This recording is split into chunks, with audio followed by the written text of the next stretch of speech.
El anarquismo de Piotr Kropotkin. Origen del anarquismo. El anarquismo surge de la misma entraña de la vida práctica. Godwin, contemporáneo de la Gran Revolución de 1789 a 1793, había visto por sí mismo cómo la autoridad del gobierno, creado durante la revolución y por la misma revolución, se convirtió pronto en obstáculo a la propia obra revolucionaria. Pudo también darse cuenta de lo que ocurría en Inglaterra al amparo del Parlamento.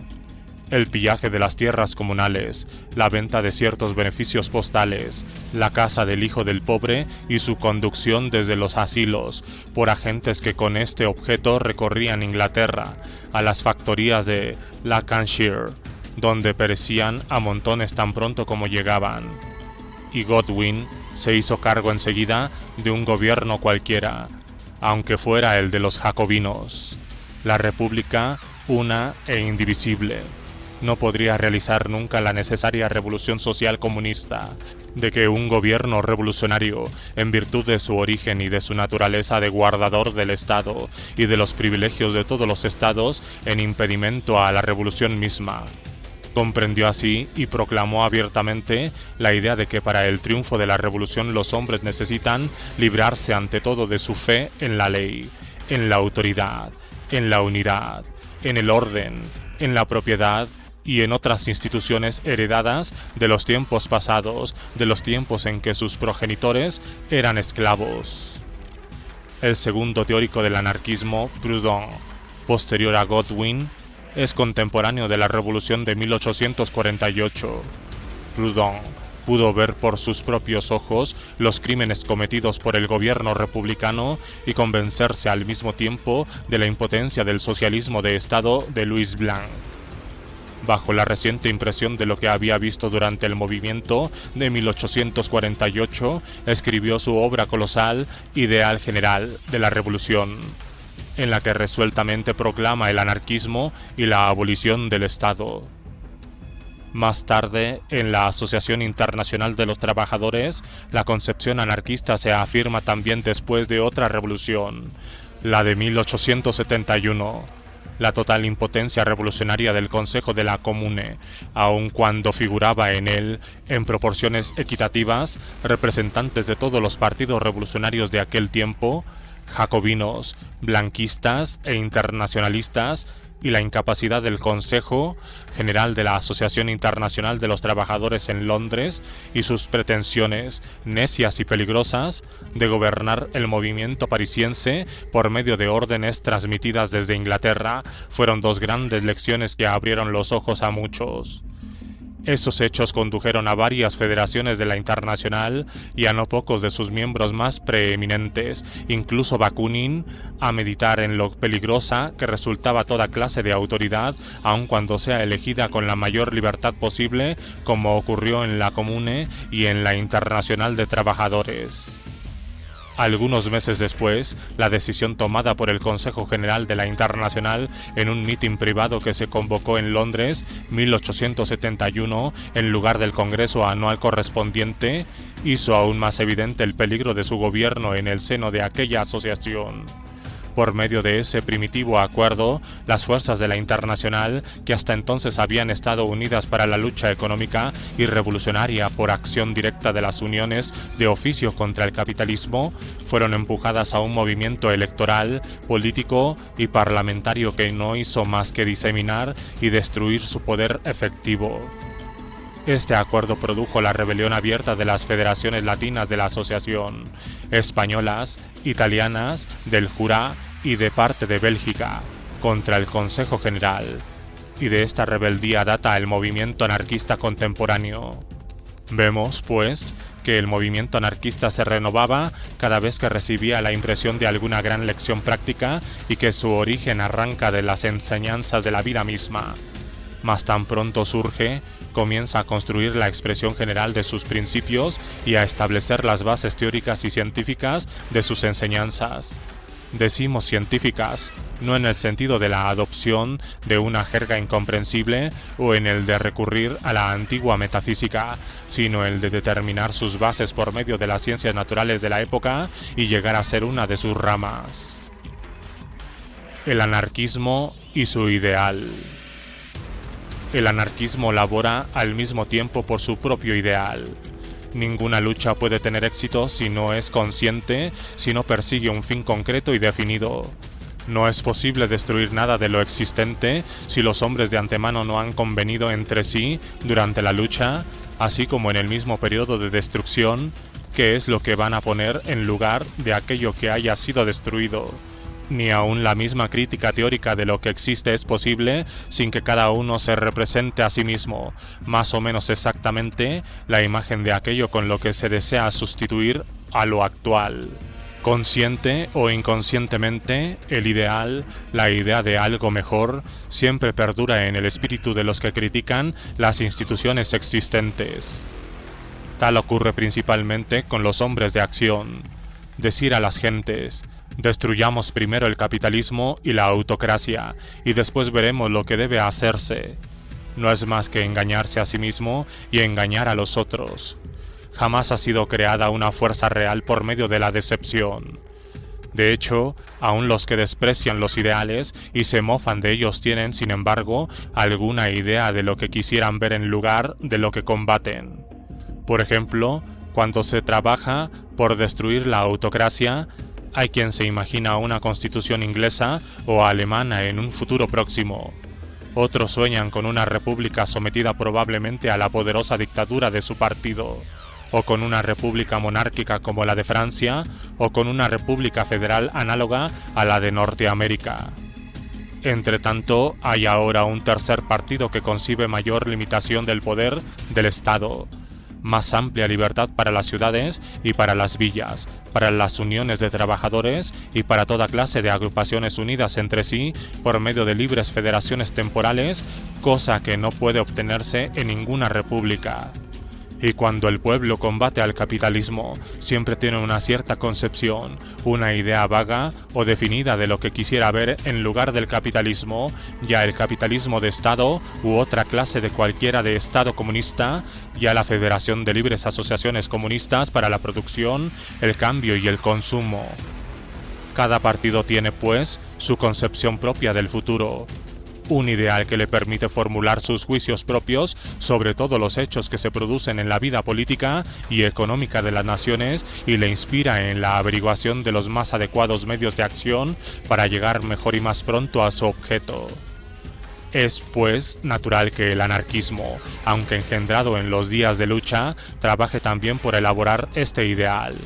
Y este ideal, este objeto, este plan separó pronto a los anarquistas en sus medios de acción de todos los partidos políticos y también, en gran parte, de los partidos socialistas, que tienen aún como posible la conservación de la antigua idea romana y teocrática del Estado y su traducción a la sociedad futura en que sueñan. Concepción anarquista de la sociedad.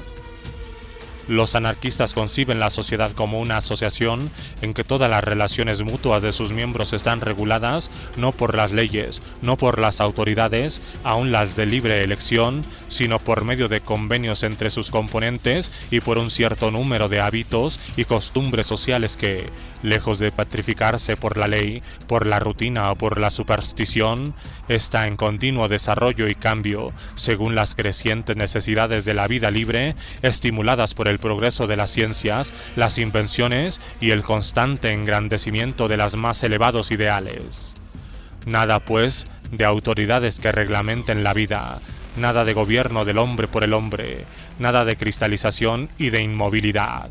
Evolución continua tal y como se observa en la naturaleza, libre juego y pleno desenvolvimiento de los individuos y de todas sus facultades personales, a fin de que alcancen su total individualización.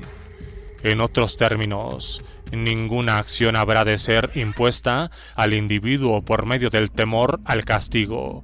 Ninguna le será exigible por la sociedad a menos que libremente haya dado su consentimiento de que voluntariamente las haya aceptado. En una sociedad de iguales, eso debe bastar y bastará para prevenir los actos antisociales que pueden redundar en daño de otros individuos y de la sociedad misma, bastará también para favorecer e impulsar el constante progreso moral de la sociedad. Ideal y utopía. Desde luego, hasta hoy no ha existido sociedad alguna en que esos principios se hayan visto realizados totalmente, siquiera la humanidad no haya dejado nunca de luchar por una realización parcial de los mismos. Podemos, por tanto, decir que el anarquismo es un cierto ideal social, ideal distinto de cualquier otro formulado hasta el día por muchos filósofos, hombres de ciencia y jefes de partidos políticos que pretenden reglamentar y gobernar a los hombres. Pero no sería atinado traducir dicha concepción como una utopía, porque la palabra utopía, en el lenguaje corriente, implica la idea de algo que no puede ser realizado. Tomada la palabra en su sentido corriente y usual, debe ser limitada a esas concepciones fundadas en simples razonamientos teóricos como deseables desde el punto de vista del escritor, pero no como algo cuyo desenvolvimiento es ya un hecho real en las aglomeraciones humanas. Tales son, por ejemplo, las utopías del imperio católico de los papas, del imperio napoleónico, del mesianismo de Mickiewicz, etc., mas no puede ser aplicada a una concepción de la sociedad que se funda como el anarquismo en el análisis de las tendencias cuya evolución se está cumpliendo ya en la sociedad y en inducciones de las mismas para lo futuro, tendencias que han sido durante miles de años la fuente principal del progreso de los hábitos y costumbres sociales conocidos en la ciencia bajo el nombre de consuetudinarios y que afirman definitivamente y cada vez más en la sociedad moderna. Y en cuanto a las concepciones inductivas de los estados futuros de la evolución, recordaremos que aún no hace mucho, a fines del siglo XVIII, cuando los Estados Unidos surgieron a la vida, una sociedad de tal extensión sin monarca era considerada como necia utopía. Pero las repúblicas del norte y del sur de América, la República Suiza y también la francesa han demostrado, como todo el mundo sabe, que los utopistas no eran los republicanos, sino los admiradores de la monarquía. Antigüedad y evolución de las tendencias anarquistas. Cuando reflexionamos acerca del origen de la concepción anarquista de la sociedad, advertimos que tiene un doble origen. De una parte, la crítica de todas las organizaciones autoritarias jerárquicas y de las concepciones correspondientes de la sociedad. De otra, el análisis de las tendencias registradas en los movimientos progresivos de la especie humana. Ambas cosas con relación al pasado y aún más respecto a los tiempos modernos. Desde la más remota antigüedad, desde la llamada Edad de Piedra, los hombres se dieron necesariamente cuenta de los males derivados del hecho de que unos cuantos adquirieran autoridad personal sobre todos los demás, aunque esos cuantos fueran los más inteligentes, los más valerosos y los más sabios, para contrarrestar los efectos de la autoridad incipiente, así en el clan primitivo como en las comunidades agrícolas y en las hermandades medievales, gremios de artesanos, de marineros, de cazadores, etc., y finalmente en las sociedades libres de la Edad Media se constituyeron instituciones de defensa contra la intromisión en las vidas y haciendas particulares, tanto de los extranjeros conquistadores como de aquellos en el que el mismo seno de las agrupaciones sociales intentaban imponer su autoridad personal. Igual tendencia popular es patente en los movimientos religiosos de las masas europeas durante los comienzos de la Reforma y en la época de sus precursores, los anabaptistas y los husitas. En el periodo de 1793, la misma corriente de pensamiento y de acción se revela vigorosa en la actividad federativa libre, extraordinariamente independiente de las secciones de París y de todas las grandes ciudades y no pocos pequeños municipios de Francia. Y aún más tarde, el movimiento obrero que se extendió por Inglaterra y Francia. No obstante leyes verdaderamente draconianas, apenas iniciado el sistema industrial presente, fue una patente manifestación de la resistencia popular a la autoridad creciente de unos cuantos, o sea, de los capitalistas de la época. Tales fueron las principales corrientes populares de tendencia anarquista. Es indudable que esos movimientos de las multitudes no podían desarrollarse sin dejar huella profunda en la literatura. Y en efecto, se le encuentra ya en Lao Tse, en China y en algunos de los filósofos griegos, Aristipo y los cínicos, Zenón y varios estoicos. Sin embargo, como dichos movimientos ya fueran de carácter revolucionario, ya de tendencia profundamente constructiva, surgieron en el seno de las masas populares y no en las universidades u otros centros de cultura. Tuvieron escasas simpatías entre las gentes instruidas y mucho menos en las tendencias jerárquico-autoritarias. El estoico Zenón abogaba ya por la comunidad libre, sin gobierno alguno, en oposición a la utopía estatista de Platón. Hizo también resaltar hasta la evidencia el instinto de sociabilidad que la naturaleza desenvuelve en oposición al egoísmo del instinto de propia supervivencia. Previó además el tiempo en que los hombres se unirían a través de las fronteras y constituirían el cosmos sin necesidad de leyes, cámaras legislativas y templo, ni de dinero para el cambio de sus servicios recíprocos. Su mismo lenguaje es extraordinariamente parecido al que comúnmente se usa entre los anarquistas.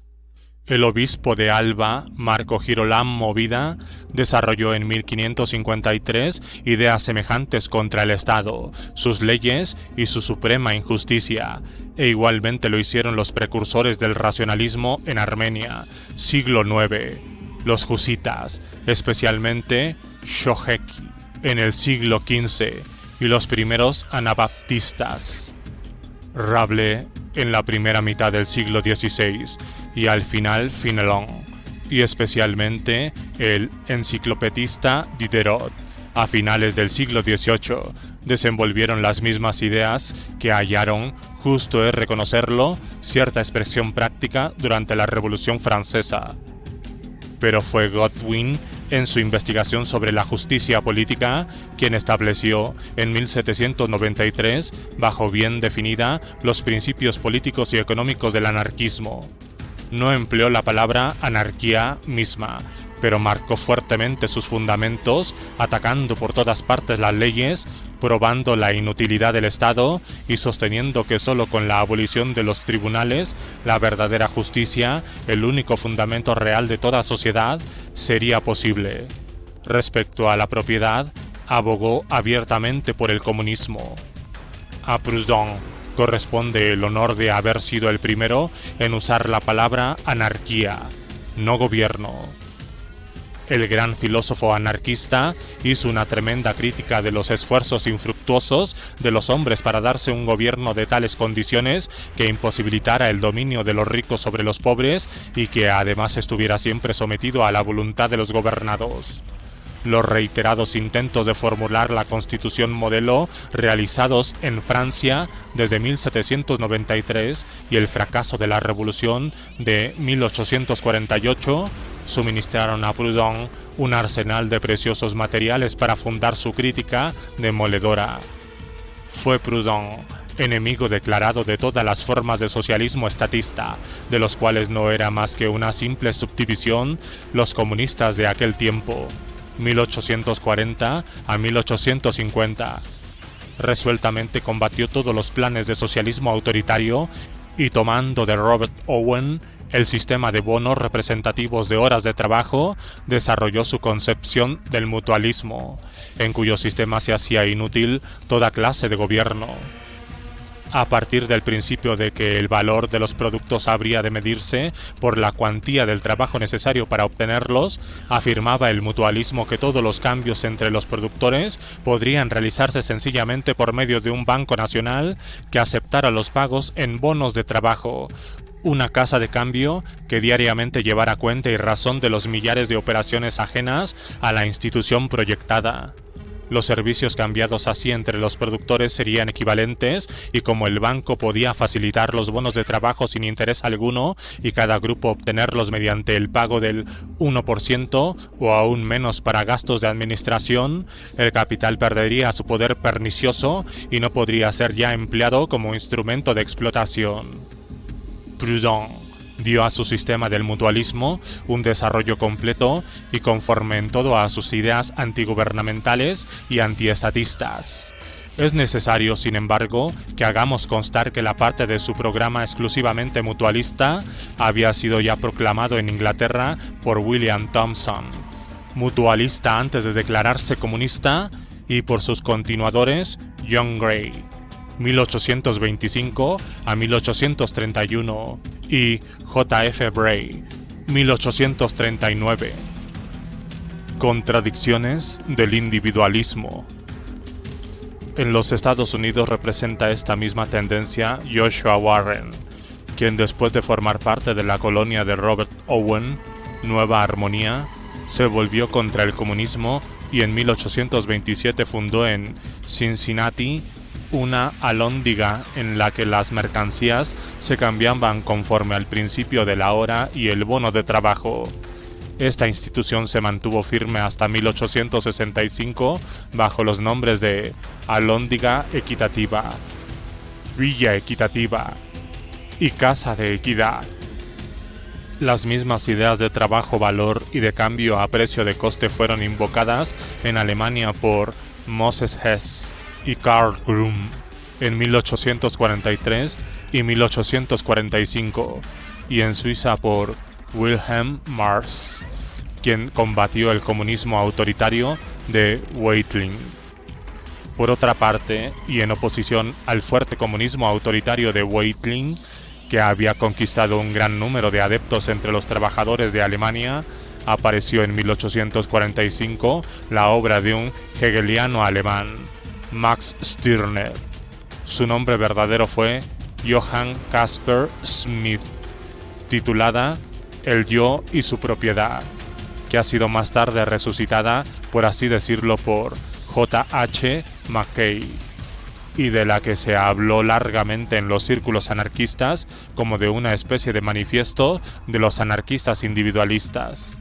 La obra de Stirner es la rebelión contra el Estado y contra la nueva tiranía impuesta al hombre si el comunismo autoritario triunfara.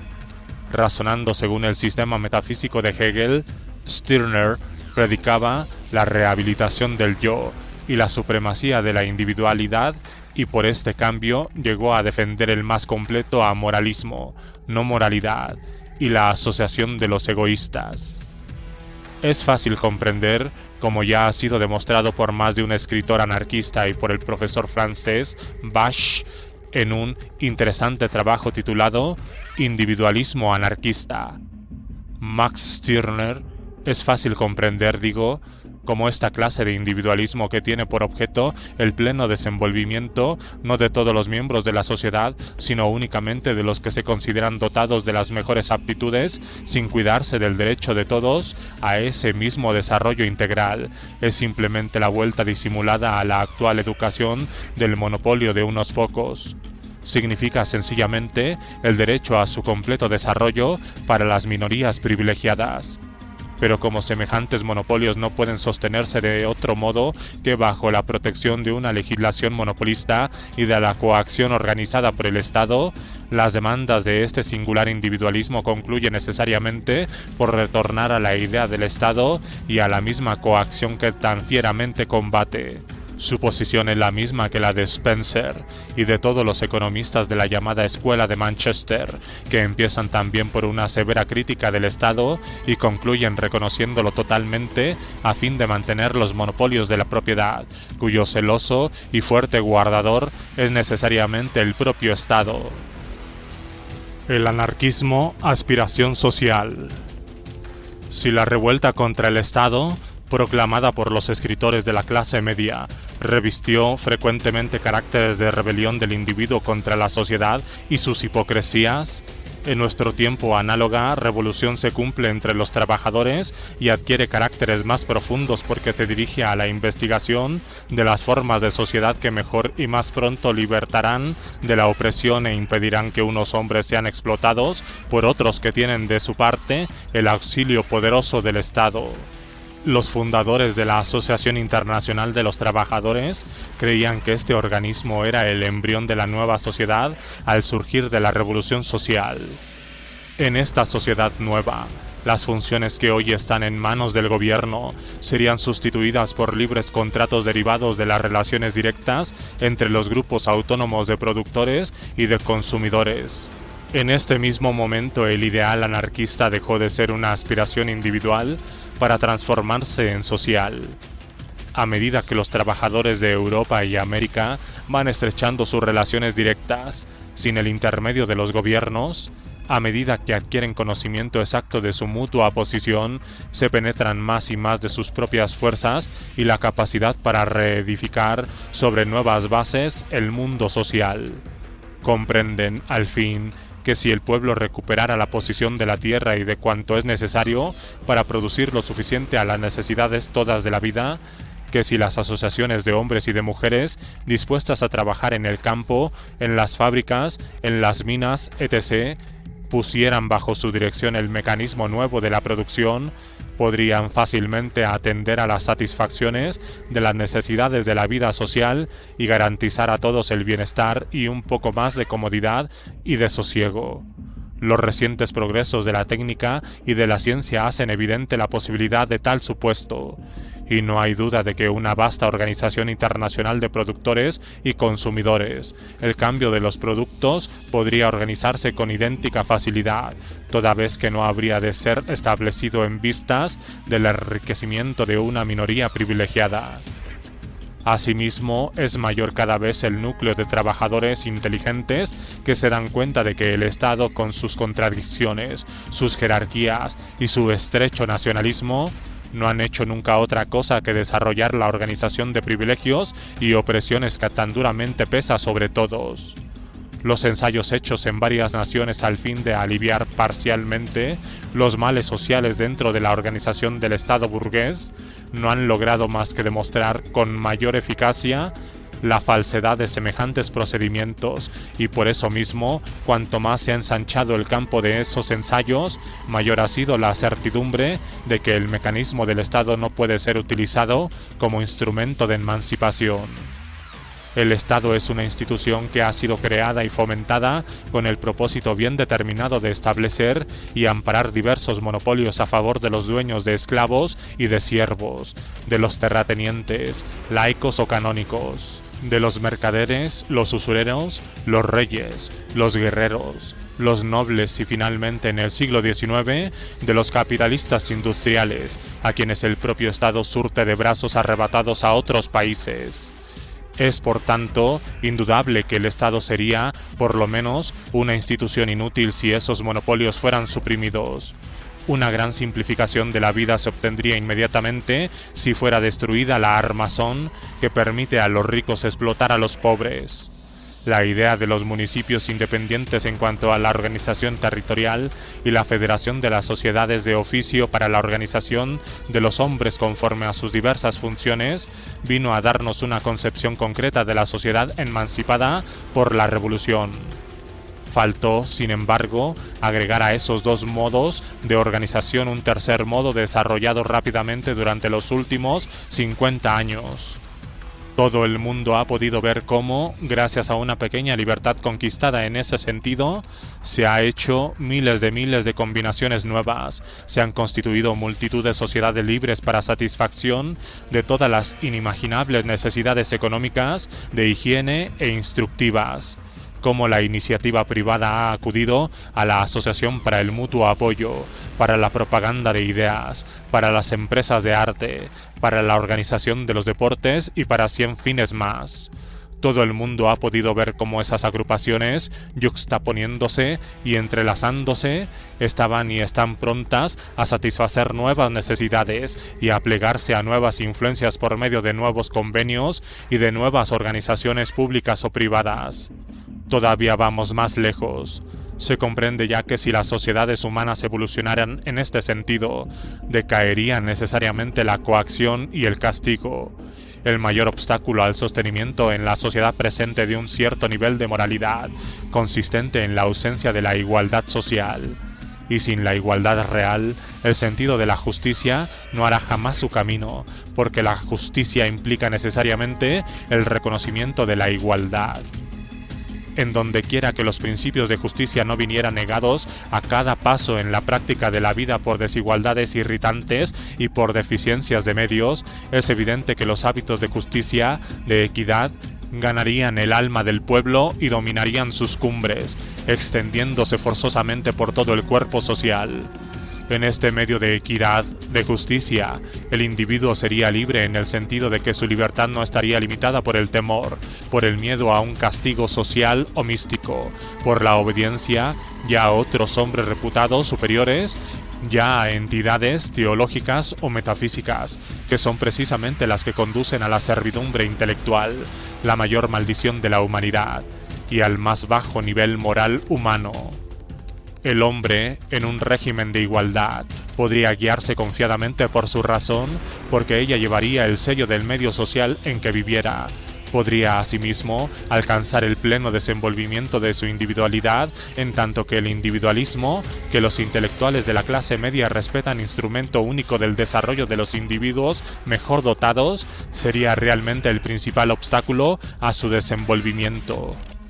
Este obstáculo es de tal naturaleza que no permite a la mayoría de los favorecidos desarrollar sus más elevadas facultades, porque con la baja productividad, cuyo nivel inferior conserva cuidadosamente el capital y el Estado, les falta tiempo para ello o no tienen la necesaria suerte en la lotería de la vida para flotar sobre los demás.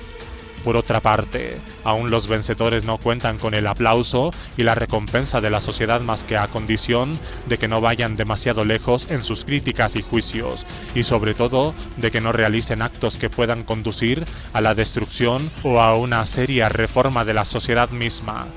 Solo a este precio se permite a ciertos individuos alcanzar un desarrollo dado de su individualidad, porque no son realmente peligrosos, porque ellos, en lugar de perjudicar, favorecen a los filisteos. Objeto principal del anarquismo. Es preciso distinguir tres concepciones diferentes en las opiniones económicas de los anarquistas. De acuerdo con todos los socialistas, por lo menos con aquellos que continúan teniendo por lema la abolición en un futuro próximo de la explotación del trabajo por el capital, los anarquistas estiman que el sistema de propiedad privada de la tierra, así como de todo lo que es necesario para la producción, debe desaparecer juntamente con el actual sistema de trabajo en beneficio exclusivo de los capitalistas. Pero disentimos de todas las escuelas o ramas del socialismo de Estado, en que no admitimos que el sistema del Estado capitalista, propagado ahora bajo el nombre de colectivismo, sea la solución del problema social. Todos los ejemplos que nos presentan para ilustrarnos acerca de lo que será una sociedad sin capitalistas, ya sea la organización de los ferrocarriles, ya de correos y telégrafos, ya cualesquiera otras análogas, los consideramos nosotros como un sistema nuevo de asalariados, probablemente mejor que el actual, pero de ningún modo deseable. Y creemos más. Nos parece que semejante solución del problema social va directamente contra las actuales tendencias libertarias de la humanidad civilizada, por cuya razón la juzgamos sencillamente irrealizable. Nosotros sostenemos que, habiendo sido la organización del Estado la fuerza de que se han servido las minorías para establecer y desarrollar su poder sobre las masas, no puede ser también la fuerza que destruya esos mismos privilegios. La historia nos enseña que toda nueva forma de vida económica ha sido siempre acompañada de una nueva forma de organización política, y una sociedad socialista, ya sea comunista, ya colectivista, no puede ser excepción a la regla. Así como las diferentes iglesias cristianas no pueden ser utilizadas para libertar al hombre de sus viejas supersticiones, así como el sentimiento de solidaridad humana requiere nuevos modos de expresión fuera de todas las iglesias, así también la liberación política y económica del hombre necesita crear nuevas formas, en lugar de las establecidas por el Estado, para traducirse en la vida real. Por consecuencia, el objeto principal del anarquismo es excitar el poder constructivo de las masas trabajadoras. Ellas dieron el impulso y realizaron todas las transformaciones necesarias en todos los grandes momentos de la historia. Ellas realizarán, auxiliadas por el acrecentamiento de los conocimientos, la transformación venidera cuya necesidad proclaman en nuestros tiempos los mejores entre los mejores hombres. Esa es la razón en que se fundan los anarquistas para rechazar las funciones de legisladores o de servidores del Estado. Estamos convencidos de que la revolución social no se hará por medio de leyes. Las leyes vienen siempre detrás de los hechos realizados y aun en el caso de que todo ocurra honradamente, que no es precisamente lo usual, serán letra muerta en tanto no se produzcan las fuerzas vivientes necesarias para convertir en hechos prácticos las tendencias expresadas en la ley. Desde los tiempos de la Internacional, los anarquistas han estado siempre arma al brazo participando activamente de la vida obrera e interesándose en la lucha directa del trabajo contra el capital y su genuino representante, el Estado. Anarquismo y comunismo. Respecto a la forma que podrá adoptarse en cuanto a la remuneración del trabajo en una sociedad emancipada del yugo del capital y del Estado, las opiniones de los anarquistas continúan aún divididas. La mayor parte acepta la solución comunista anarquista porque ven que la única forma de comunismo que sería aceptable en una sociedad civilizada es aquella que pudiera pasarse sin la continua intervención de un gobierno cualquiera, es decir, la forma anarquista.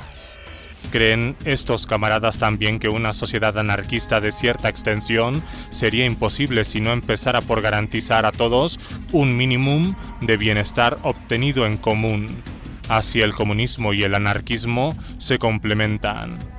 Sin embargo, al lado de esta corriente principal hay la de aquellos que ven en el anarquismo la rehabilitación del individualismo. Los anarquistas individualistas se dividen en dos ramas. Algunos son mutualistas, a la manera proudhoniana. Ya hemos hablado de ello antes. Sus ideas, como hemos visto, han tenido cierto éxito en Estados Unidos, donde existen organizaciones de agricultores que cambian sus productos conforme al principio de cheques, hora de trabajo por hora de trabajo.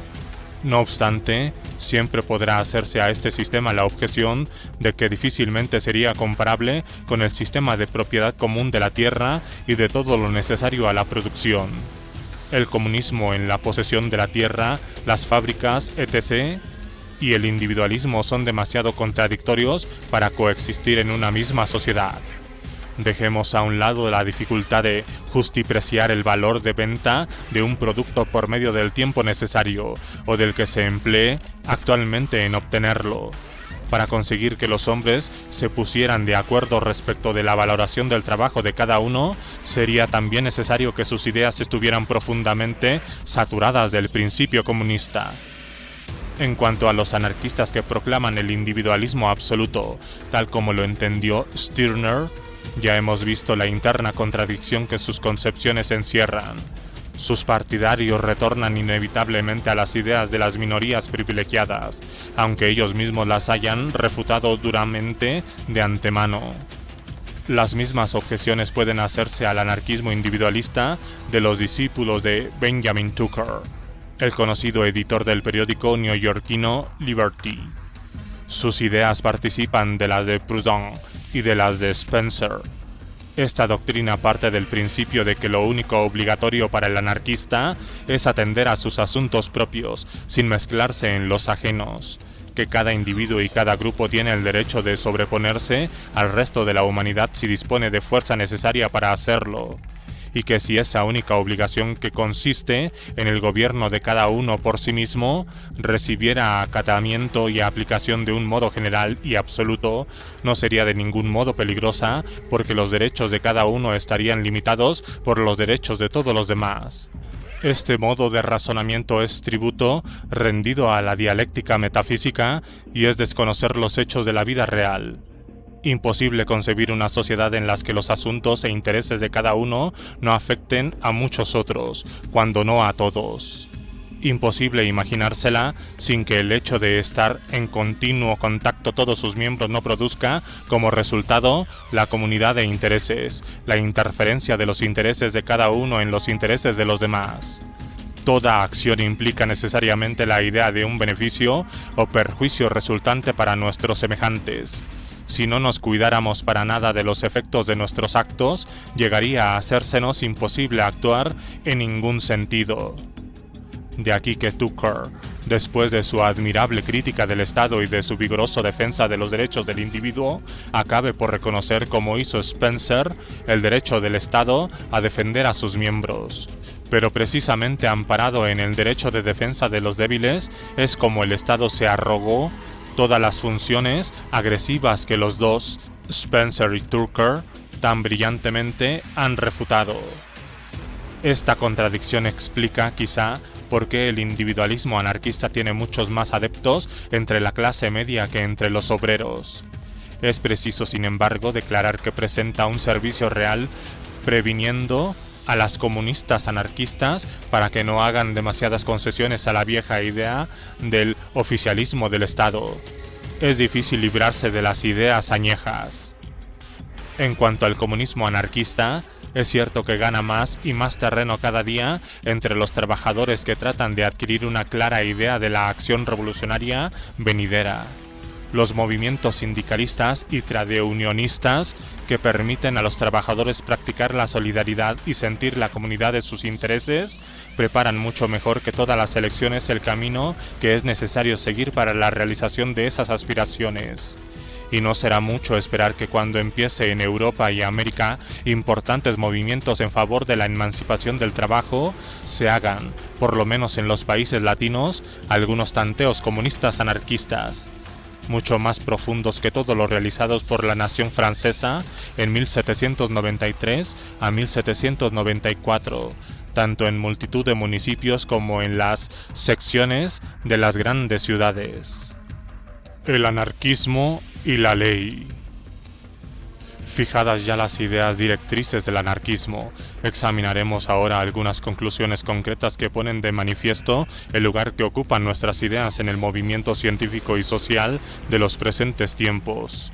Cuando se nos dice que debemos acatar la ley, así con letra mayúscula, porque la ley es la verdad expresada en forma objetiva, porque lo que dirige e impulsa la evolución de la ley, dirige e impulsa asimismo la evolución de la inteligencia.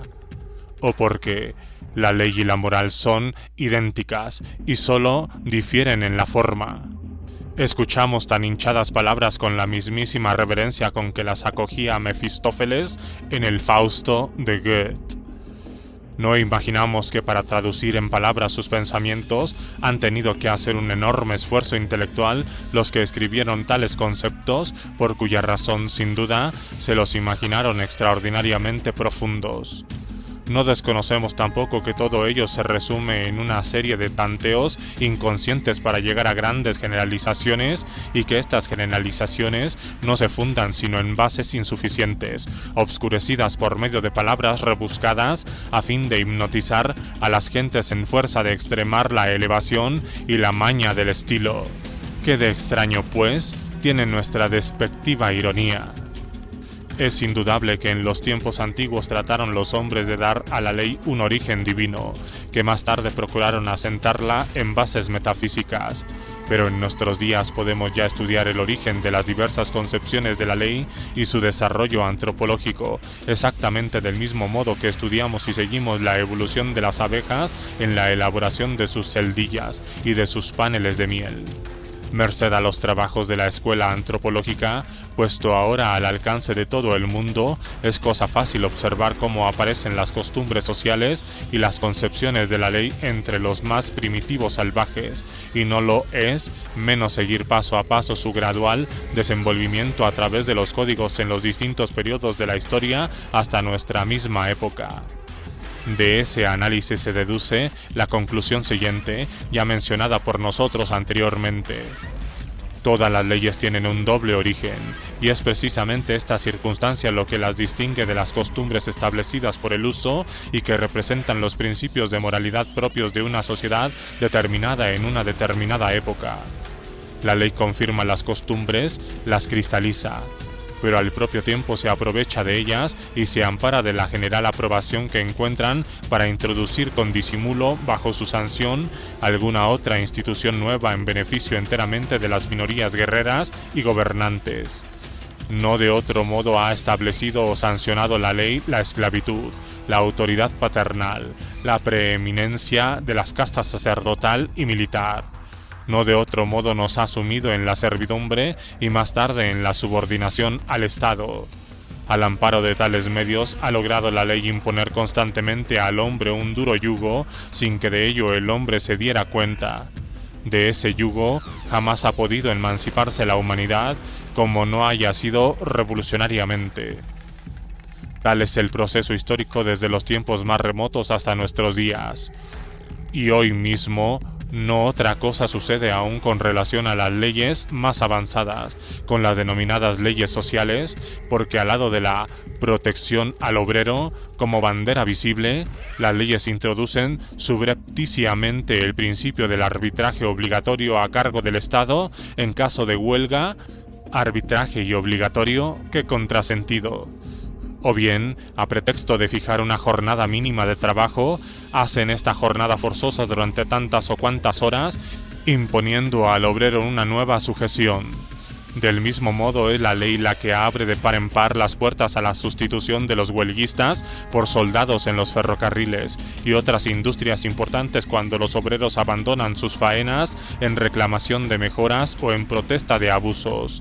Del mismo modo es la ley la que refuerza y sanciona la servidumbre en que viven los campesinos de Irlanda por medio de la fijación de elevadas taras para redimir las tierras de las rentas que sobre ellas pesan.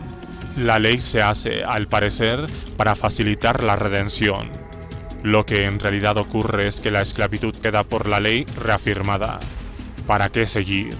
Este sistema prevalecerá mientras sea una parte de la sociedad la que haga las leyes para todo el conjunto social, y es así como se extenderá cada vez más el poder del Estado, cuyo soporte principal es el capitalismo.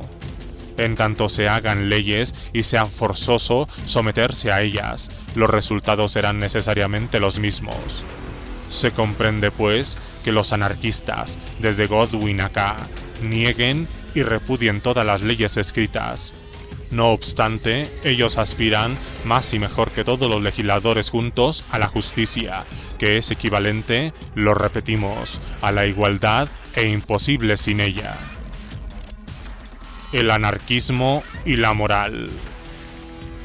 Cuando se nos objeta que al rechazar la ley, rechazamos la moral, como no admitimos el imperativo categórico de que nos habló Kant, contestamos que tal lenguaje es en sí mismo extraño y del todo incomprensible para nosotros.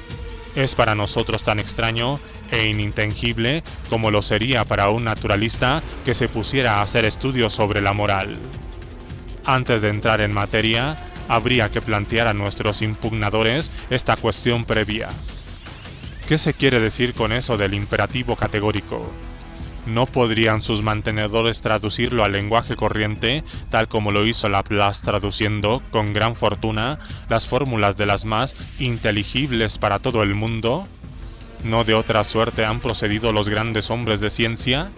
¿Por qué no los imitan los señores del imperativo categórico? Veamos. ¿Qué se quiere significar cuando se habla de leyes universales y de imperativo categórico? Es que esas palabras expresan la idea generalmente aceptada, no hagas a los demás lo que no quieras que hagan contigo. Si ello es así, bien, no hay acuerdo. Mas analicemos la cuestión a semejanza de lo que hicieron antes que nosotros Hutchinson y Adam Smith. ¿De dónde proviene esa concepción moral y cómo se ha desarrollado? Investiguemos en qué grado la idea de justicia implica la de igualdad. Es un tema muy importante porque, indudablemente, solo aquellos que consideran a los demás como sus iguales pueden obedecer la regla moral no hagas a los demás lo que no quieras para ti. El amo de siervo o el traficante de esclavos no podría en modo alguno admitir y practicar la ley universal o el imperativo categórico con sus siervos o con sus esclavos, sencillamente porque no los consideraría como sus iguales. Y si esta observación es exacta, véase cómo no es posible inculcar ideas morales al mismo tiempo que se sugiere ideas de igualdad. Analicemos lo que Guyau llama el sacrificio de sí mismo, e investiguemos cuáles fueron esas causas y las condiciones que más han contribuido históricamente al desarrollo de los sentimientos morales en el hombre, aun cuando no sea más que en lo relativo a los mandatos respecto de nuestro prójimo. Podremos así deducir cuáles condiciones sociales y cuáles instituciones ofrecen mejores frutos para el porvenir. Ya hemos visto en qué grado han contribuido a aquel desarrollo las religiones y cuán gran obstáculo han sido las desigualdades económicas y políticas establecidas por la ley. ¿Y qué parte tiene en ese desenvolvimiento la ley, el castigo, las prisiones y cuál el juez, el carcelero y el verdugo? Estudiaremos todo esto en detalle, separadamente, y entonces podremos hablar con algún resultado práctico de la moralidad social y de la moralización por medio de la ley, de los tribunales y de la policía.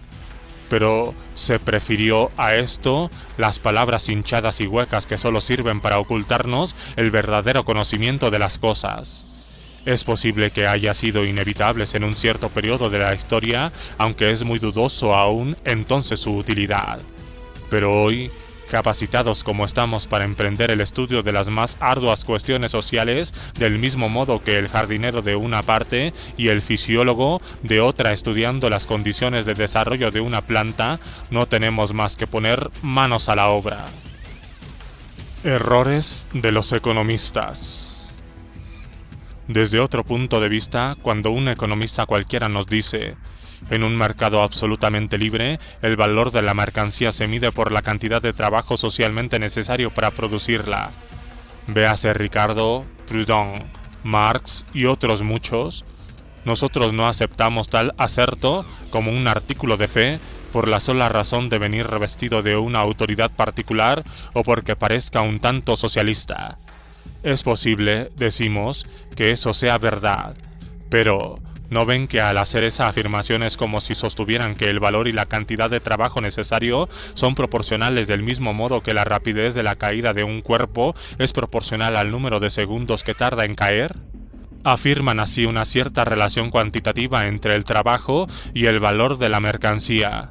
Muy bien, pero ¿pueden entonces hacer observaciones, medidas cuantitativas, únicas que pueden confirmar un aserto cuantitativo?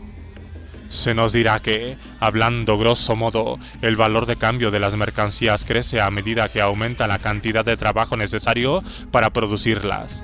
Estas son las mismas palabras empleadas por Adam Smith, quien añadía que este hecho o ley no se daba en el sistema de producción capitalista, pero salta de esto a la afirmación de que, por consecuencia, las dos cantidades son proporcionales, que la una es la medida de la otra y que ello es la traducción de una ley económica, equivale a caer en tremendo error. Tan tremendo y tan craso como sostener, por ejemplo, que la cantidad de agua que caerá mañana de la atmósfera será proporcional al número de milímetros del descenso del barómetro por debajo de la línea de fe señalada en un cierto lugar y en una estación dada. El hombre que hizo notar, antes que ningún otro, cierta relación entre el bajo nivel del barómetro y la cantidad de lluvia desprendida de las nubes, el hombre que, antes que nadie, advirtió el hecho de que una piedra al caer de una gran altura adquiere en la caída mayor velocidad que la adquirida por la que cae solamente en 1 metro de altura, esos hombres hicieron ciertamente descubrimientos científicos. Pero el que, una vez establecido cualquiera de esos principios generales, viniera a decirnos que la cantidad de lluvia caída se mide por medio del descenso barométrico, o bien que el espacio o camino recorrido por una piedra que cae es proporcional a la duración de la caída y se mide por ella, ese afirmaría cosas sin sentido alguno. Demostraría, cuando más, que era absolutamente ajeno a los métodos científicos. Probaría, en fin, ignorancia científica, a pesar de todas sus palabras tomadas a la ciencia. Eso es exactamente lo que han hecho cuantos han formulado la afirmación antes dicha acerca del valor de los productos en el mercado. Más pruebas de los errores de los economistas. Es necesario hacer constar que, en absoluto, la falta de datos numéricos exactos no es causa admisible para justificar la superficialidad en materia económica. En el dominio de las ciencias exactas se conocen millares de casos en que dos cantidades guardan entre sí relación de dependencia, de tal modo que si la una crece, crece la otra también. Sin embargo, se sabe asimismo que no son proporcionales la una a la otra. La rapidez de crecimiento de una planta depende ciertamente, entre otras cosas, de la cantidad de calor que recibe. la altura del Sol sobre el horizonte y la temperatura del Sol sobre el horizonte y la temperatura media diaria, deducida de muchos años de observación, aumentan al mismo tiempo cotidianamente a partir del 22 de marzo. El retroceso de un fusil cualquiera es mayor cuanto más grande es la carga del cartucho en él introducido. Así en todo. Pero ¿dónde está el hombre de ciencia que una vez conocidas esas relaciones afirme que, por consecuencia, la rapidez del crecimiento de la planta y la cantidad de valor recibida, la elevación del Sol sobre el horizonte y la temperatura media diaria, el retroceso del fusil y la cantidad de pólvora puesta en el cartucho son proporcionadas? ¿Donde el que sostenga que si uno de esos dos términos aumenta 2, 3, 4 veces, el otro crecerá en la misma relación? ¿Donde el que, en otras palabras, diga que el uno es la medida del otro? El hombre de ciencia sabe que existen millares de relaciones distintas fuera de las de proporcionalidad entre dos cantidades, y a menos de haber hecho previamente un cierto número de mediciones que prueben la existencia de semejante relación de simple proporcionalidad, se guardará muy bien de formular tal afirmación. He ahí lo que han logrado los economistas al afirmar que el trabajo es la medida del valor. Aún hicieron más. No se dieron cuenta de que no solo establecían un simple supuesto, una mera sugestión. Al contrario, sostienen, seria y resueltamente, que su hipótesis es toda una ley y no se cuidan de verificarla por medio de mediciones cuya necesidad es indudable. En realidad, las relaciones cuantitativas entre el crecimiento de una planta y el calor por ella recibida, entre el retroceso del fusil y la carga del cartucho, etc., son demasiado complejas para expresarlas por una sencilla proporción aritmética. En el mismo caso están las relaciones entre el trabajo y su valor. El valor de cambio y el trabajo necesario para producir un objeto cualquiera no son proporciones entre sí. El trabajo no es la medida del valor según había demostrado ya Adam Smith. Este economista, una vez estableció lo que fue en las condiciones del tráfico libre, hizo constar seguidamente que en ello solo había ocurrido en el periodo tribal de la humanidad. Según él, no es verdad que en el sistema de producción capitalista el valor de cambio continúe siendo la medida del trabajo necesario a la producción de cada objeto. Muchos otros factores sobrevienen en la sociedad capitalista para alterar completamente la relación existente un tiempo en el trabajo y el valor de cambio. Pero los modernos economistas no ponen atención alguna en ello. Continúan repitiendo la afirmación de Ricardo y en paz.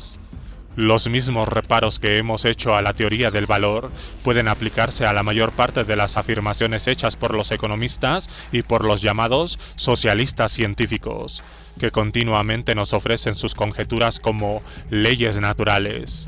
No solo sostenemos que la mayor parte de esas supuestas leyes son inexactas, sino que estamos seguros de que los que creen en esas leyes reconocerían su error tan pronto como verificarán, según lo hacen los naturalistas, la necesidad de someter cada afirmación numérica cuantitativa a prueba también numérica cuantitativa. El anarquismo y la economía política. Toda la economía política adquiere, desde el punto de vista anarquista, un aspecto completamente distinto del que le dan los economistas, quienes, no acostumbrados al método inductivo científico bien impuesto del sentido propio de lo que significa la expresión ley natural, gustan, no obstante, grandemente de emplear esas locuciones. Todavía están lejos de darse cuenta del carácter condicional de todas las tituladas leyes naturales. De hecho, toda ley natural significa lo siguiente: si tales o cuales condiciones se cumplen, los resultados serán tales, otros y cuales otros. Si una línea recta corta otra, de tal modo que en el punto de cruce formen ambos ángulos iguales, las consecuencias serán de esta o de la otra naturaleza. Si los movimientos peculiares al espacio interestelar actúan sobre dos cuerpos y no haya una distancia no infinitamente grande un tercero o cuarto cuerpo actuando sobre aquellos dos, los centros de gravedad de dichos dos cuerpos comenzarán a aproximarse con cierta rapidez. Este último caso es la traducción de la ley de gravitación. Podríamos citar ejemplos análogos indefinidamente. Siempre hay un sí, una condición que cumplir. De aquí resulta que todas las llamadas leyes y teorías de la economía política no son más que afirmaciones de esta naturaleza.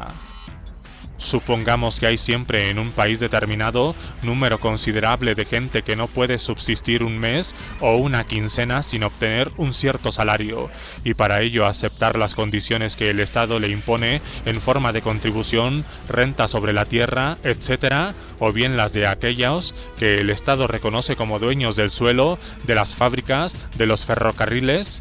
En tal caso, se seguirán estas o aquellas condiciones. Hasta ahora, los economistas académicos han enumerado siempre y simplemente lo que sucede bajo condiciones dadas, pero sin enumerar y analizar las condiciones mismas.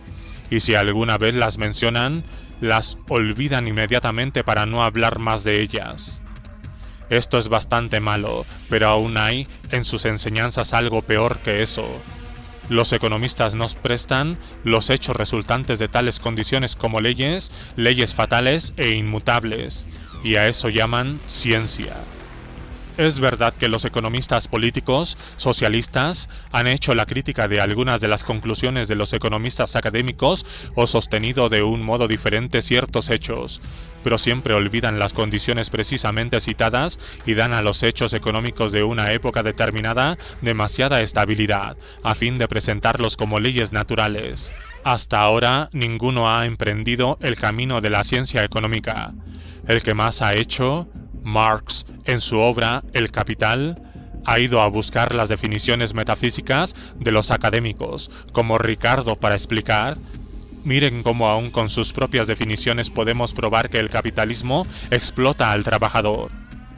Esto sonaría bellamente en un folleto, pero está muy lejos de ser la ciencia económica. Lo que debe ser la economía política. De todos modos, nosotros creemos que para que la economía política llegue a ser una ciencia, es necesario que se construya en otra dirección. Es preciso considerarla como ciencia natural y emplear en su desenvolvimiento los métodos usuales en todas las ciencias exactas, empíricas, dándole al mismo tiempo finalidad distinta a la que ha tenido hasta ahora. Hay necesidad de adoptar, con relación a las sociedades humanas, análoga posición que adoptan por la fisiología respecto a los animales y a las plantas. Es, en fin, indispensable que la economía se convierta en la fisiología de la sociedad.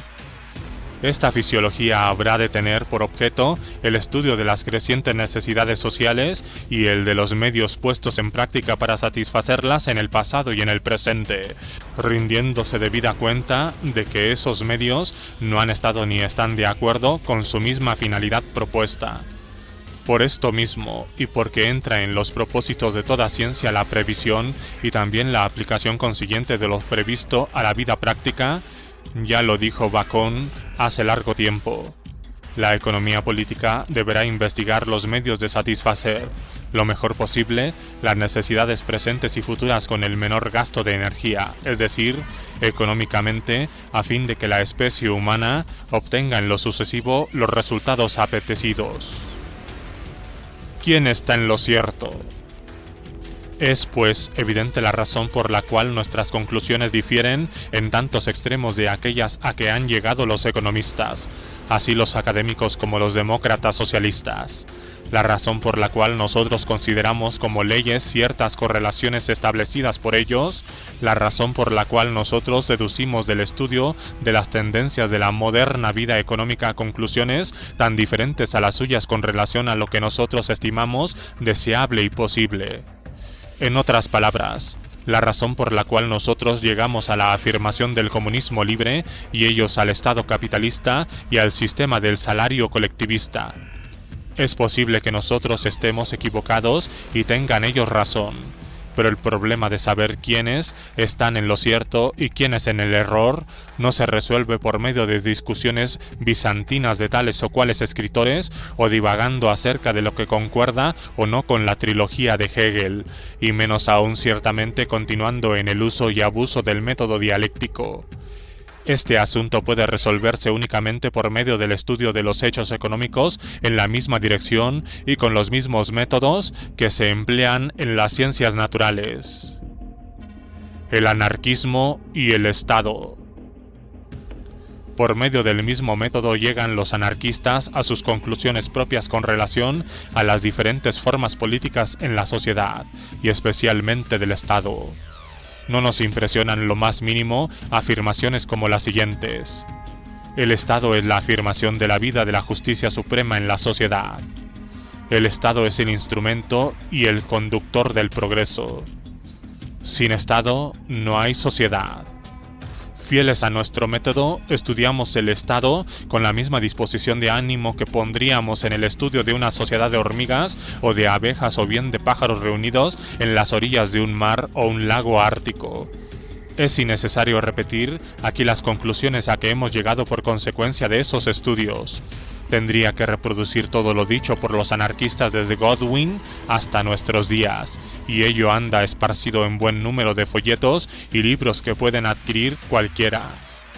Basta a nuestro objeto hacer constar que para nuestra civilización europea, civilización de los últimos 20 siglos a la cual pertenecemos, el Estado es una forma social que se ha desenvuelto del siglo XVI acá bajo la influencia de una serie de causas para cuyo examen remito al lector a mi ensayo El Estado, su función histórica.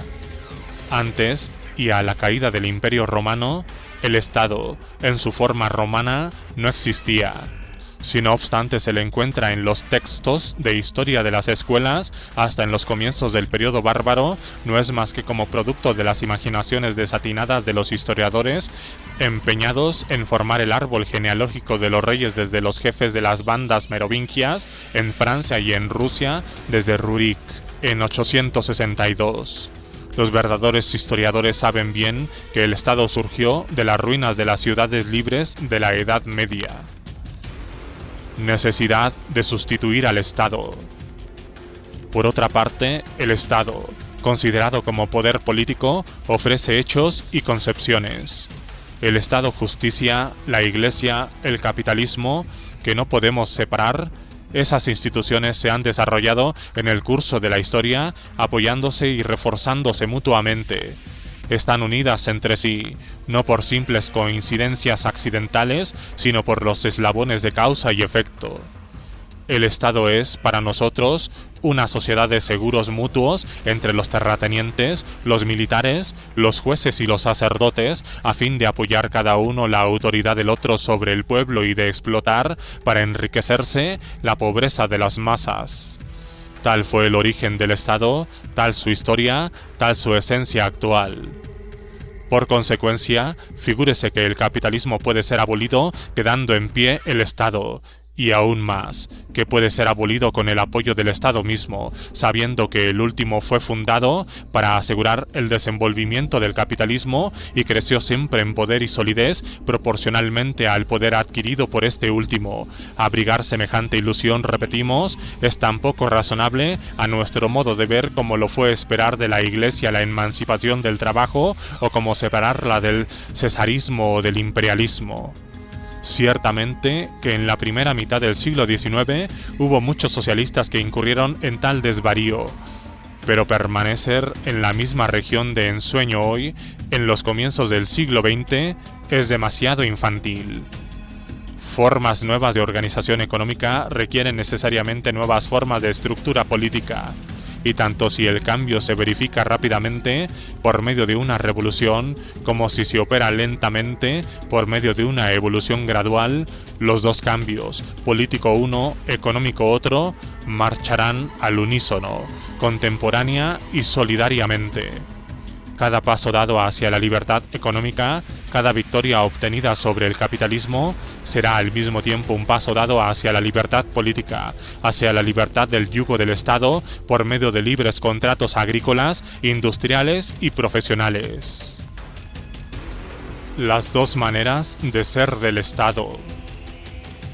Es de suyo evidente que si los anarquistas se diferencian de modo tan considerable en los métodos de investigación y en los principios fundamentales de los hombres de ciencia oficiales, y sus colegas los demócratas socialistas han de diferenciarse igualmente en los medios de acción. Por nuestras opiniones acerca de la ley y del Estado, no hay posibilidad de que consideremos la creciente subordinación del individuo al Estado como fuente de progreso, y menos aún como aproximación a las transformaciones sociales que estimamos necesarias. No podemos tampoco asentir a las frecuentes afirmaciones de algunos críticos superficiales de la sociedad actual cuando proclaman la necesidad de que las industrias estén bajo la dirección del Estado, porque el capitalismo tiene su origen en la anarquía de la producción imperante a causa del abstencionismo gubernamental y en la doctrina cara a los economistas liberales del deje hacer, dejen pasar. Tales palabras significan que el Estado ha practicado siempre la doctrina del no intervencionismo y del economismo, pero es lo cierto que, en realidad, nunca cayó en semejante tentación. Todo el mundo sabe, por el contrario, que mientras todos los gobiernos han dado a los capitalistas y a los monopolizadores plena libertad para enriquecerse a expensas del trabajo, mezquinamente retribuido de los obreros sumidos en la miseria, jamás hasta ahora han dado la libertad necesaria o han consentido que los obreros se opongan a la explotación de que son víctimas. Ningún gobierno, en ningún tiempo, aplicó la doctrina del deje hacer a las multitudes explotadas. Todos, absolutamente todos, en todos los tiempos, se la han reservado exclusivamente para uso y abuso de los explotadores. En Francia, aún bajo la conferencia fieramente revolucionaria, léase jacobina, las huelgas eran consideradas como coalición, como conspiraciones para formar un Estado dentro de otro Estado, y este supuesto delito era castigado con la muerte. No hablemos de la legislación contra el trabajo del Imperio Napoleónico, de la restauración monárquica y hasta de la actual República Mesocrática. En Inglaterra, y a pretexto de haber formulado amenazas, fueron ahorcados en 1813 algunos trabajadores declarados en huelga. Los obreros que en 1813 se atrevieron a fundar con Robert Owen una asociación nacional de trabajadores fueron deportados a Australia. En las huelgas del año 70, varios obreros fueron condenados a trabajos forzados por el delito de coartar la libertad del trabajo. Y más recientemente, en 1903, a consecuencia de la sentencia Tafe-Veil, la Sociedad de Empleados de Ferrocarriles tuvo que pagar, por haberse declarado en huelga, la cantidad de 26.000 libras esterlinas a una compañía ferroviaria. Será necesario que hablemos de Francia, donde el derecho de constituir sociedades obreras y sindicatos agrícolas no fue reconocido hasta el año 1884, o sea, el año siguiente de la agitación anarquista de Lyon, y los mineros de todo el país. Necesitaremos hablar de Suiza, donde los huelguistas fueron ametrallados en Airolo durante la perforación del túnel de San Gotardo. Hablaremos de Alemania, España, Rusia y los Estados Unidos, países en que la intervención del Estado a favor de los capitalistas ha sido y es todavía más decisiva. El Estado, servidor del capitalismo. Basta, por otra parte, recordar cómo todos los estados reducen continuamente a los trabajadores del campo y de la industria a una vida miserable. Sobre ellos pesa toda clase de gabelas y monopolios. El Estado mantiene la exclusiva a favor de los señores del terruño, de los señores del algodón, de los magnates ferroviarios, de los acaparadores todos y de todos sus adláteres. Véase, si no, de qué manera fue abolida la posesión comunal de la tierra en Inglaterra por medio de sucesivos decretos sobre acotamiento. Y en fin, observemos lo que ocurre alrededor nuestro. Donde quiera, en Europa y en ambas Américas, todos los estados van constituyendo nuevos monopolios en beneficio de los capitalistas de los respectivos países, y cuando esto no basta se alzan a la conquista de otras tierras, tales como Egipto, el Tonkin, el Transvaal, etc.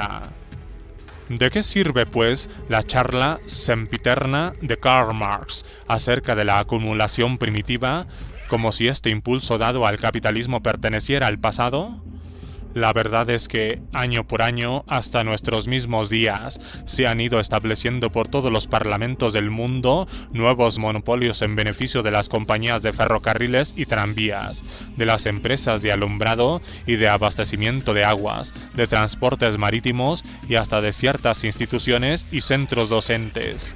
El impulso del Estado es y ha sido siempre la piedra angular de todas las grandes fortunas de los capitalistas.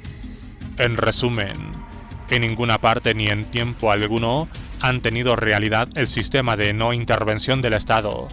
Por doquier, el Estado ha sido y es todavía el más firme sostén y el creador, directo o indirecto, del capitalismo y de su poderío sobre el pueblo. Jamás desde los comienzos del Estado han tenido las masas libertad para resistir a la opresión ejercida por los capitalistas. Los escasos derechos de que ahora gozan los han conquistado a fuerza de valor y a costa de infinitos sacrificios. Hablar, por tanto, de la no intervención del Estado puede ser muy bueno para los economistas de la clase media porque se proponen persuadir al pueblo de que su miseria es una ley de la naturaleza.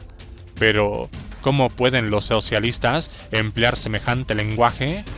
El Estado ha intervenido siempre en la vida económica para favorecer a los explotadores, los han protegido siempre en sus latrocinios, presentándoles decidido apoyo y ayudándolos a continuar enriqueciéndose. Y esto no habría podido ser de otra manera, porque una de las principales funciones y la misión esencial del Estado era precisamente esa: la tendencia antiautoritaria. El socialismo, hemos dicho, cualquiera que sea la forma que adopte en su evolución hacia el comunismo, necesita determinar previamente su forma propia de organización política para el porvenir. La servidumbre y la monarquía absoluta se han desenvuelto al unísono porque se implican recíprocamente y recíprocamente se eran necesarias.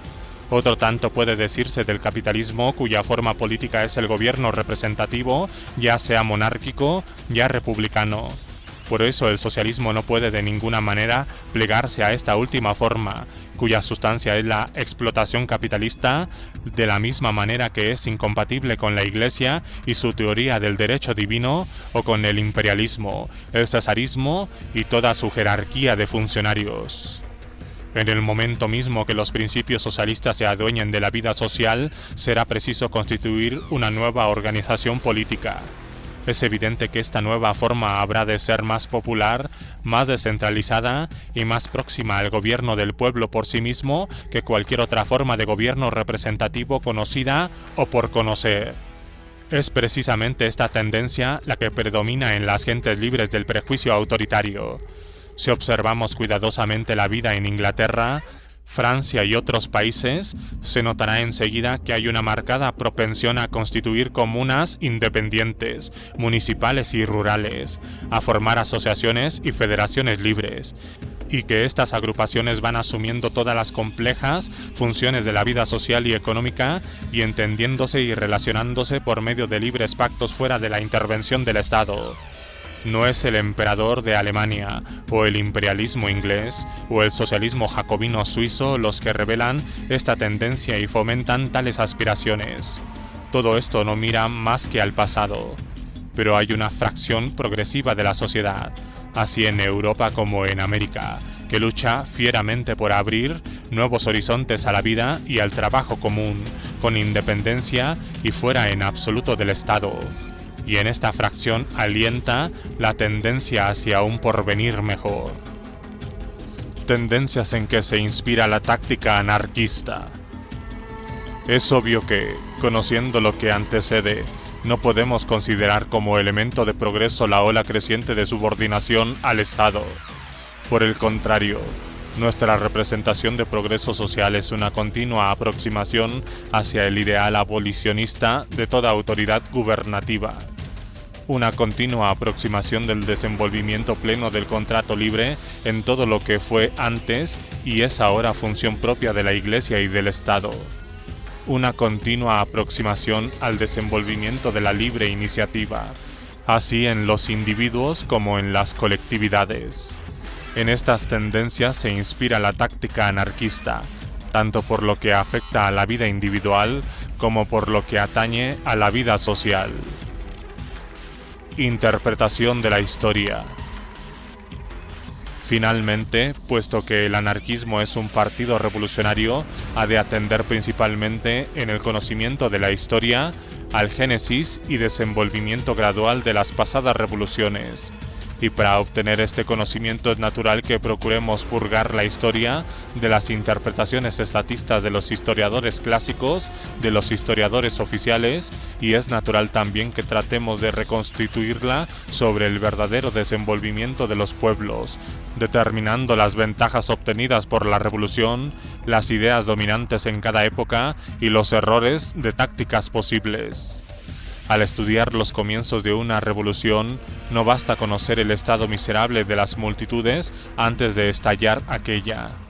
Es necesario saber, además, cómo de la quietud y de la desesperanza surgieron a la actividad revolucionaria, cómo y en qué forma la insurrección se produjo y cuál fue, en plena revuelta, la conducta de las masas. Procediendo según este método, nos damos pronto cuenta de que la gran Revolución Francesa poco tuvo de común con las divagaciones de Louis Blanc, que no acertó a ver en ella más que un movimiento político dirigido por el Club de los Jacobinos. Esa gran revolución fue, en realidad, un movimiento popular inmenso iniciado y desarrollado entre los campesinos franceses, especialmente a favor de la abolición de la servidumbre feudal y de la reintegración de las tierras que se les había arrebatado desde 1669 por medio de las disposiciones legales sobre acotamiento.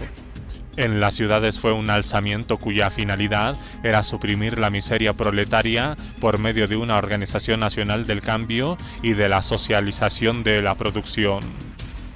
Del mismo modo observamos y registramos un movimiento de tendencias comunistas comenzando en la parte más pobre del pueblo hacia 1793 a 1794. Al propio tiempo que advertimos cómo el poder de las clases medias se acrecía en virtud de su energía y consciente labor para constituir definitivamente su particular autoridad en sustitución de la autoridad caduca de la derrocada monarquía y de sus camarillas. Así, mientras las clases populares luchaban por implantar nuevas formas de organización política por medio de sus secciones y comunas, las clases medias se esforzaban por construir un Estado centralizador poderoso, a fin de consolidar de este modo las propiedades que habían adquirido durante la Revolución y el derecho absoluto a continuar enriqueciéndose con el sudor de los miserables. Y finalmente, salta a la vista cómo el Estado absorbente, creación de la clase media jacobina, prepara el camino al imperio autocrático de Napoleón I. Medio siglo más tarde, todavía saca Napoleón II, de las aspiraciones de los que sueñan con una república centralista, los elementos necesarios para fundar el Segundo Imperio. No de otro modo llegamos a comprender cómo esta autoridad centralizada, que en 60 años consecutivos mató en Francia todos los esfuerzos hechos fuera de la jerarquía estatista en favor de la independencia personal y colectiva, ha continuado imperando sin freno alguno sobre la nación hasta nuestros mismos días. El alzamiento comunalista de los proletarios de París en 1871 fue el primero y el más serio intento de emancipación real de ese preponderante imperio. Lo que he expuesto explica bien claramente por qué nuestra interpretación de la historia y las condiciones que de ella derivamos son tan diferentes de la interpretación y de las conclusiones propias, así de los partidos políticos de la clase media como del partido político socialista. Concepción de la revolución social. Sin entrar ahora en el análisis de los movimientos revolucionarios del pasado, bastará que hagamos constar que nuestra concepción de la futura revolución social difiere totalmente de cualquier forma de dictadura jacobina o de posibles transformaciones de las instituciones sociales por medio de una convención, un parlamento o una dictadura. Jamás de tales elementos brotó revolución alguna, y si la clase trabajadora actual apelara a semejantes procedimientos, se vería condenada a no arribar a resultados de estabilidad suficiente. Nosotros entendemos que al iniciarse la revolución es preciso que se convierta prontamente en un movimiento popular expansivo, durante el cual, en todas las ciudades y aldeas ganadas por el espíritu de insurrección, las masas pongan inmediatamente y por sí mismas manos a la obra, reedificando la sociedad sobre nuevas bases. El pueblo, trabajadores ciudadanos y campesinos, habrá de empezar por sí mismo la labor constructiva conforme a principios más o menos comunistas y sin esperar órdenes ni planes de lo alto. Es, pues, necesario que desde el punto y ahora que se inicie el movimiento, se preocupen los revolucionarios del problema de la vivienda y del alimento para todos, y que todos se pongan a trabajar para producir lo necesario a las subsistencias, al vestido y al alojamiento de cada uno. No tenemos fe ninguna en ninguna clase de gobierno, tanto monta que provenga de la fuerza como del procedimiento electoral, ya sea la dictadura del proletariado, como se decía en Francia allá por el año 40 del pasado siglo, y se dice aún ahora en Alemania, ya la elección de un gobierno provisional o de una convención. De antemano sabemos que cualquier gobierno sería incapaz de hacer nada por el éxito de la revolución mientras el mismo pueblo no procediera a verificar el cambio de instituciones levantando el edificio de las nuevas e indispensables instituciones sociales. No hay en nuestras palabras prejuicio alguno personal contra los gobiernos, cualesquiera que sean. Es la historia entera la que nos demuestra que los hombres llevados al gobierno por la ola revolucionaria fueron siempre impotentes para realizar lo que de ellos se esperaba. Este resultado es inevitable, y lo es por la sencilla razón de que en la tarea de reconstruir la sociedad sobre principios nuevos, los hombres aislados, por inteligentes y honorables que sean, tienen que fracasar necesariamente. Para esta obra es indispensable el espíritu colectivo de las masas. Los individuos separadamente pueden, cuando más, dar alguna que otra vez con la expresión legal que resume y compendie la demolición de las viejas formas sociales, precisamente cuando la demolición está ya en camino. Pueden asimismo ampliar la esfera de la labor reconstructiva, extendiendo al resto del país lo ya hecho en una parte de él. Pero imponer la reconstrucción misma por medio de la ley es absolutamente imposible, como ya se ha probado, entre otros casos, con la historia entera de la Revolución Francesa. Durante todo el periodo revolucionario germinan siempre, en las ruinas de las formas viejas, nuevas formas de vida. Pero no hay gobierno capaz de formular la expresión necesaria de esas nuevas formas mientras dicha expresión no haya encarnado definitivamente en el propio periodo de la reconstrucción por medio de la obra de transformación realizada a un mismo tiempo en millares de sitios. ¿Quién podía imaginarse antes de 1789 el papel que jugaron las municipalidades y la Comuna de París en los sucesos revolucionarios de 1780 a 1793? Es imposible legislar para el futuro. Todo lo que podemos hacer respecto del porvenir es precisar vagamente las tendencias esenciales y despejar el camino para su mejor y más rápido desenvolvimiento. Cualquier gobierno es un obstáculo para la revolución. Es indudable que entendido de este modo el problema de la revolución social, no puede deducir el anarquismo un programa que proclama y ofrece la conquista del poder político detentado hoy por el Estado. Esta conquista no es posible por los medios pacíficos, porque la burguesía no cederá sin lucha, porque la burguesía resistirá hasta el último momento. Y si los socialistas van al gobierno, a medida que entren en él y compartan el poder con la clase media, su socialismo se hará cada vez más pálido, más débil. Esto es precisamente lo que está ocurriendo, que el socialismo se dulcifica a toda prisa, donde no la clase media, que es mucho más poderosa numérica e intelectualmente de lo que se figura la mayoría de los socialistas, se abstiene de compartir el poder con ellos. Por otra parte, no es dudoso que si una insurrección popular diera a Francia, Inglaterra o Alemania un gobierno socialista provisional, semejante gobierno, sin la espontánea actividad constructora del pueblo, sería totalmente impotente y se convertiría muy pronto en obstáculo y freno de la revolución misma. ¿Cómo se hacen las revoluciones? Al analizar los periodos preparatorios de todas las revoluciones, llegamos a la conclusión de que ningún movimiento revolucionario ha tenido origen en el poder de resistencia o de ataque de los parlamentos o de cualquier otra corporación representativa. Todas las revoluciones se han generado en el seno del pueblo. Jamás revolución alguna apareció de pronto, armada de los pies a la cabeza, como Minerva surgiendo del cerebro de Júpiter. No hay revolución que no haya tenido su periodo de incubación, su proceso evolutivo, durante el cual las masas, a través de modestísimas demandas, llegan a concebir la necesidad de cambios más profundos y más completos.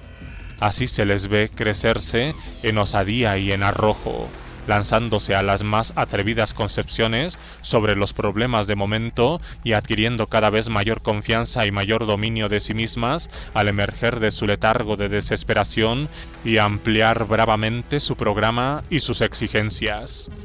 Poco a poco, paso a paso, las humildes peticiones se truecan en verdaderas demandas revolucionarias. De hecho, es lo que ocurrió en Francia desde 1789 a 1793 al formarse una minoría republicana bastante fuerte para imponerse por sí misma. En el periodo de incubación, tal como nosotros lo entendemos, la obra empieza por hechos aislados. Algunos individuos, prontamente disgustados por lo que ven a su alrededor, se rebelan aquí y allá. Muchos perecen en la demanda sin resultados apreciables, pero la indiferencia popular sufre ruda sacudida. Aún los mejores hallados, con las condiciones existentes de vida pública y privada, aún los más ignorantes de todas las cosas, sorprendidos por tales actos de rebeldía, se preguntan: ¿por qué se rebelan y hacen el sacrificio de sus vidas esos hombres honrados, plenos de energía? La indiferencia se hace cada vez más imposible. Todo el mundo se ve empujado a declararse en pro o en contra de las aspiraciones de los rebeldes. El pensamiento social despierta. Lentamente, este espíritu de rebeldía va ganando pequeños grupos de hombres que a su vez se alzan ya en la esperanza de obtener éxitos parciales, ya sin esperanza alguna. En el primer caso, se proponen triunfar en una huelga, obtener algo mejor, el pan necesario para sus hijos, o bien sacudirse el yugo de cualquier odioso funcionario. En el segundo caso se lanzan a la rebelión sencillamente porque ya no les es posible resistir más. No una o dos revueltas, sino cientos de pequeñas insurrecciones precedieron a la revolución en Francia y en Inglaterra. Esto es indiscutible. Sin insurrecciones análogas, jamás ha estallado una revolución. Jamás las clases gobernantes hicieron al pueblo serias concesiones, sino ante la previa amenaza de una rebelión. Sin tales alzamientos, el espíritu humano no se hubiera emancipado nunca de sus más arraigados prejuicios y se hubiera sentido animado por el soplo de la esperanza. Y la esperanza de un mañana mejor, ha sido siempre el manantial de las revoluciones. Con frecuencia se invoca como prueba de la posibilidad de realizar un profundo cambio social, sin sacudida revolucionaria, la abolición pacífica de la servidumbre en Rusia. Pero se olvida o se ignora que a esa abolición procedió una larga serie de insurrecciones de los campesinos que la reclamaban. Estas insurrecciones fueron iniciadas ya a mediados del siglo pasado como eco probable del 48 en Francia, y año tras año se fueron extendiendo por toda la Rusia y adquiriendo carácter de mayor gravedad y de violencia hasta entonces desconocida. El estado insurreccional duró hasta 1857, cuando Alejandro II dirigió, por fin, su carta famosa a la nobleza de la Lituania prometiendo la liberación de los siervos. Las palabras de Herzen, mejor es conceder la libertad desde arriba que esperar a que la impongan desde abajo, repetidas por Alejandro II ante la nobleza de Moscú en 1856, no era una simple amenaza, sino que reflejaba el estado real del problema. Donde quiera que la revolución haya estallado, ha ocurrido siempre lo mismo, y así podemos establecer como regla general que el carácter de toda revolución está determinado por el carácter y los fines de las insurrecciones precedentes. Por tanto, esperar la revolución social como quien espera un aguinaldo, sin que venga precedida y anunciada por pequeños actos de rebelión y diversos movimientos insurreccionales, es acariciar una vana y pueril esperanza. Es, en fin, no darse cuenta del ambiente actual, de lo que ocurre en Europa y América, de los centenares de huelgas y de multitud de pequeños alzamientos que estallan por doquier, cuyo carácter de gravedad va en crescendo, al paso que gana rápidamente en extensión y en intensidad. Conclusiones. Lo que dejamos expuesto bastará seguramente para dar una idea general del anarquismo y del lugar que ocupa en el pensamiento moderno, así como de sus relaciones con la ciencia actual. Representa el anarquismo un ensayo de ampliación de las generalizaciones obtenidas por el método inductivo-deductivo de las ciencias naturales a la apreciación de la naturaleza de las instituciones humanas, así como también la predicción, sobre la base de esas apreciaciones, de los aspectos probables de la marcha futura de la humanidad hacia la libertad, la igualdad y la fraternidad, guiada por el deseo de obtener la suma mayor posible de felicidad para cada individuo en toda sociedad humana. El anarquismo es el resultado inevitable del movimiento intelectual de las ciencias naturales iniciado hacia finales del siglo XVIII y que, paralizado por el triunfo de la reacción en Europa, subsiguiente a la derrota de la Revolución Francesa, floreció de nuevo en todo su apogeo 60 años después. Tuvo su origen en la filosofía natural de aquel siglo, y sus bases no fueron completamente establecidas sino después del renacimiento de la ciencia a mediados del siglo XIX, que dio nueva vida al estudio de las instituciones y sociedades humanas sobre bases científico-naturales. Las llamadas leyes científicas, que tanto parecían satisfacer a los metafísicos alemanes de los primeros 30 años del pasado siglo, no tiene cabida en las concepciones anarquistas. El anarquismo no conoce ningún método de investigación más que el científico, y lo aplica a todas las ciencias usualmente designadas como humanitarias. Este es el aspecto científico del anarquismo. Aprovechándose del método de las ciencias exactas, así como de las investigaciones hechas más tarde a impulsos de ese mismo método, intenta reconstruir todas las ciencias referentes al hombre y examina de nuevo las concepciones generales de ley, justicia, etc., fundándose en los nuevos principios obtenidos por la investigación antropológica y ampliando los trabajos de sus predecesores del siglo XVIII. El anarquismo se colocó al lado del individuo contra el Estado y la sociedad contra la autoridad que por herencia histórica la domina. Sobre la base de los principios históricos acumulados por la ciencia moderna, ha demostrado que la autoridad del Estado, que crece constantemente en nuestros días, no es en realidad más que una nociva e inútil superestructura que para los europeos data solamente de los siglos XV y XVI. Una superestructura levantada a beneficio del capitalismo, del oficialismo y del landorlismo, que en los tiempos antiguos fue causa también de la caída de Roma y de Grecia y de otros muchos centros de civilización que florecieron en Oriente y en Egipto. La autoridad constituida a fin de unir a los nobles, a los magistrados, a los guerreros y a los sacerdotes para la mutua protección y defensa de sus intereses de clase, fue siempre un obstáculo a todo intento del hombre para darse una vida algo más segura y libre, y esa autoridad no puede llegar a convertirse en un instrumento de felicidad del mismo modo que el cesarismo, el imperialismo y la Iglesia no pueden convertirse en instrumento de una revolución social. En economía política, el anarquismo ha llegado a la conclusión de que los males de nuestra época no son originados por la apropiación capitalista de la supervalía o beneficio neto, sino derivados del hecho mismo de que el beneficio neto o supervalía sea posible. Esta apropiación del producto del trabajador humano por los poseedores del capital existe únicamente porque millones de hombres no tienen literalmente de qué vivir a menos de que vendan su fuerza productora y su inteligencia a tal precio que haga posible el beneficio neto del capitalista y la supervalía. Por eso nosotros creemos que en economía política el primer capítulo por estudiar es el del consumo, no el de la producción.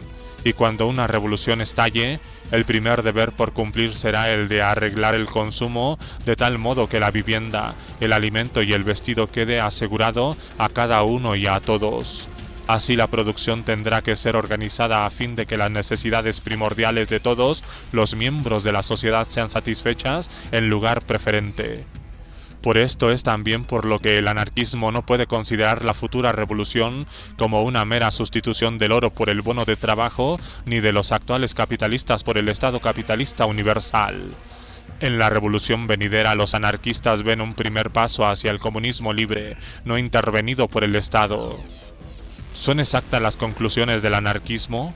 La respuesta nos la dará la crítica científica de sus bases por una parte y por otra especialmente la vida práctica.